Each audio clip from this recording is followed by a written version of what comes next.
RTI Live News. Ask for right. నమస్తే RTI Live News కి స్వాగతం. పార్వతీపురం మన్యం జిల్లా సాలూరు పట్టణంలో జాతిపిత మహాత్మా గాంధీ వర్ధంతి సందర్భంగా తెలుగుదేశం పార్టీ సాలూరు పట్టణ అధ్యక్షులు నిమాది చిట్టి ఆధ్వర్యంలో నాయకులు గాంధీజీకి ఘన నివాళులర్పించారు. స్థానిక గాంధీ విగ్రహానికి నిమాది తిరుపతిరావు పూలమాల వేసి పుష్పాంజలి ఘటించారు. అనంతరం అక్కడ ఉన్న నాయకులంతా పూజ్య బాపూజీకి జై, గాంధీజీ అమర్ రహే అంటూ నినాదాలు చేస్తూ దేశానికి గాంధీ చేసిన సేవలు స్మరించుకున్నారు. శాంతి అహింస మార్గంలో నడిచి దేశానికి స్వాతంత్రాన్ని సాధించిన మహనీయుడు గాంధీజీ అని కొనియాడారు. కార్యక్రమంలో పలువురు టీడీపీ నాయకులు, కార్యకర్తలు పాల్గొన్నారు.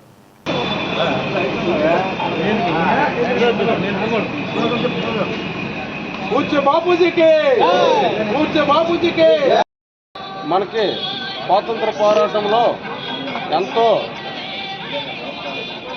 పోరాటము ఉద్యమాలు చేశారు.